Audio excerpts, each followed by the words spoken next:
A man who came to Gestapo headquarters every day, received orders from Heinrich Müller, and was even awarded a portrait of Hitler. But behind the facade of a loyal Nazi was a Soviet agent who passed on the Third Reich's most closely guarded secrets to the enemy. How did Willy Lehmann, a high-ranking official responsible for capturing Soviet spies, work for Moscow for decades? Today, we will reveal the story of one of the most daring double agents of World War II, whose life was cut short by a secret execution, and whose feat became the prototype for the legendary Stirlitz. Lehmann began his career in law enforcement long before the Nazis came to power, in 1911, when he joined the Berlin police force. He fought in World War I, where he was awarded the Iron Cross Second Class for his bravery, which testified to his courage and dedication, but even then his views on the world probably began to diverge from those that would later prevail in Germany. His career progressed, and with each new appointment he accumulated unprecedented access to information.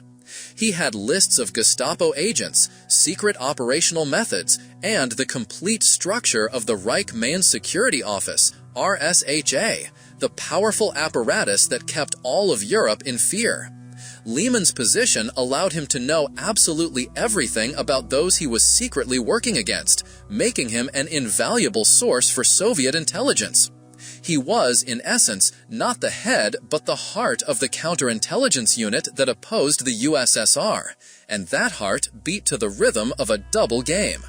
Lehmann's collaboration with the Soviet Union began in 1929, 4 years before Adolf Hitler came to power, and Germany began its path to totalitarianism. This fact emphasizes that his recruitment was not a spontaneous reaction to the atrocities of the Nazi regime, but had deeper roots. Lehmann was not a committed communist, and his decision to work for the USSR was a complex intertwining of both ideological and, importantly, mercantile motives. As a veteran of the democratic Weimar Republic, he felt deep contempt for the Nazis, their aggressive ideology and destructive methods. As a man of the old school, accustomed to certain principles of order and law, he was alienated by what was happening in the country. He saw Germany sliding into the abyss, and this repelled him. However, it was not only political convictions that played a decisive role in his recruitment, but also much more prosaic reasons: huge debts. Lehmann was a passionate lover of horse racing and gambling, which ultimately led him into serious financial difficulties. He owed sums equivalent to several years' salary for an ordinary worker, amounts that were practically unattainable for the average person at that time.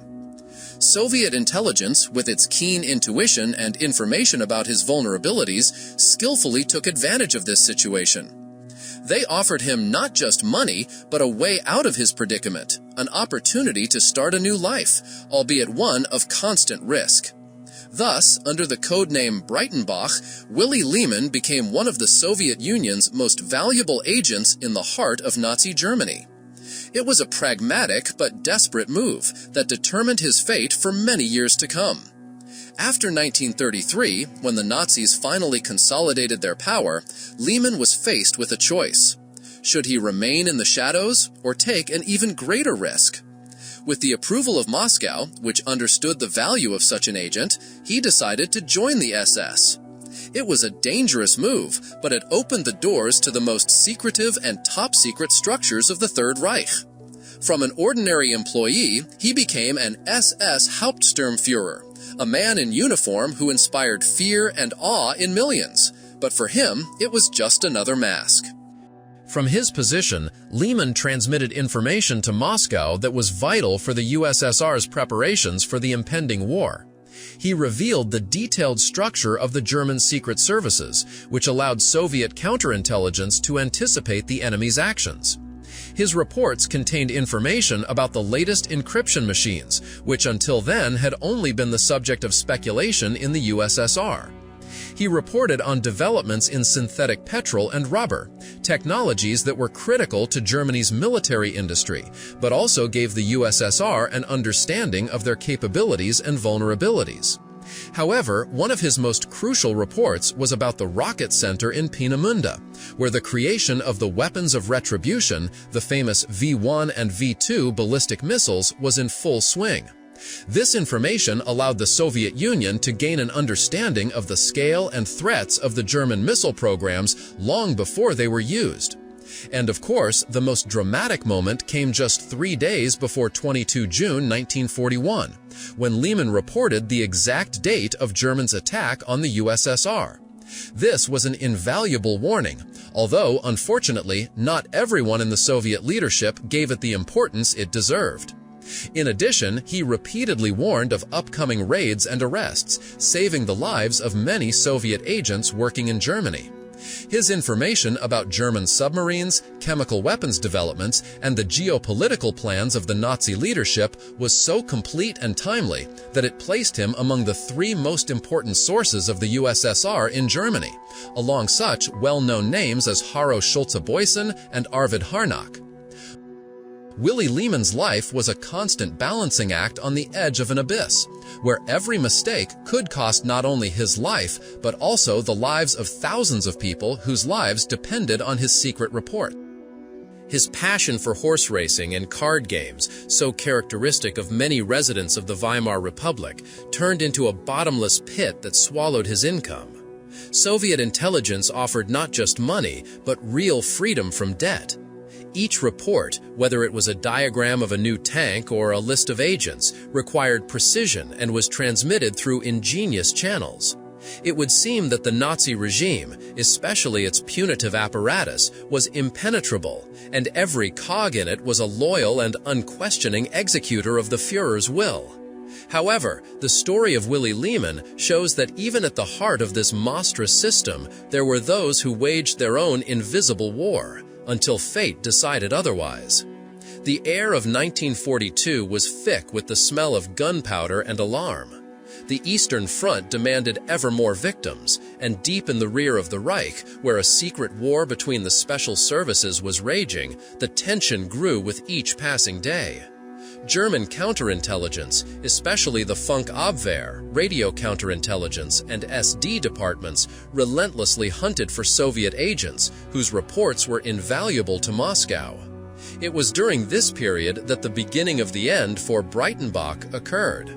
The Germans managed to make a real breakthrough. They captured one of the Soviet radio stations.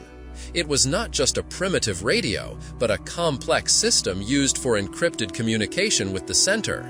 Having captured the station, they immediately began a radio game, a highly complex operation aimed at using enemy equipment and known codes to misinform the enemy and, most importantly, to identify other agents in its network. It was an intellectual duel where every radio signal, every pause in the air, every change in frequency could give away or, conversely, save a life. The Germans sent false messages, analyzed the responses, compared the radio operator's styles, and used direction-finding methods to determine the location of the transmitter. They worked like experienced investigators, gathering evidence bit by bit. And so, during this exhausting and dangerous radio game, bit by bit, the German specialists began to get closer to their main goal. They noticed certain activity, some anomalies in radio communication, which indicated a connection with a high-ranking source, deeply hidden within their own ranks. Every message sent by Lehmann left a trace that, with sufficient technology and patience, could be deciphered. He may have used disposable notebooks and complex ciphers, but the very frequency and nature of his messages, perhaps some subtle details in style or timing, ultimately gave the Germans the key. And in December 1942, this key led them straight to Willy Lehmann, the very same Breitenbach. The arrest took place quietly, without any public outcry. There were no chases through the streets of Berlin, no loud statements. He was most likely summoned to some urgent meeting or conference, a routine occurrence for a high-ranking official. And there, within the walls of his own department, where he had masterfully played his double role for many years, he was charged. For the Gestapo, for the entire RSHA system, it was not just a blow, it was a profound humiliation. The man who headed the department for combating Soviet espionage turned out to be one of the most valuable Soviet agents himself. It was as if the captain of a ship, called upon to defend it from enemies, turned out to be a secret pirate. The scandal that could have erupted after a public trial of such a high-ranking official would have been colossal and unpredictable. It could have undermined not only confidence in the Gestapo and the SS, but also in the Reich's security system itself. Imagine how this would look in the eyes of ordinary Germans who believed in the infallibility, omnipotence, and impeccable efficiency of their special services. Such a revelation could sow doubt, raise questions, and provoke panic, which was absolutely unacceptable for a totalitarian regime built on belief in its own infallibility and indestructible power. Himmler, Heydrich, Müller, all of them valued the reputation of their departments, and such a failure was not just an emergency for them, but a threat to their personal power and authority. Therefore, a decision was made to carry out a secret execution. Without a trial, without public charges, without a single witness. Somewhere in silence, far from prying eyes, Lehmann was executed.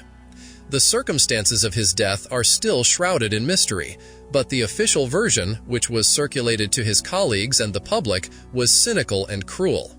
He allegedly died under a train while performing his duty. This wording was intended to create the image of a hero who died for the Reich and to completely cover up all traces of his treason. His body may have been found somewhere on the railway tracks, creating the appearance of an accident, or his remains may have been simply destroyed so as not to leave any evidence.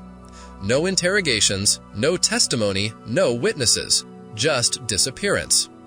The irony of Willy Lehmann's fate is striking and poignant.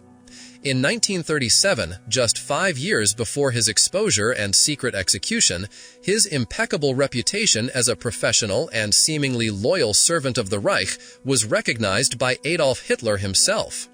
Lehmann received a portrait of the Führer with his personal autograph as a gift, the highest sign of trust and recognition in Nazi Germany. This portrait probably hung in his office or at home, serving as a symbol of his loyalty to the regime he had so masterfully deceived for 13 years. It was not just a gift, but a mark confirming his status within the system he was secretly undermining. Thus ended the life of a man who lived on the edge, balancing between two worlds, between loyalty and betrayal, between life and death, remaining in the shadows until the very end.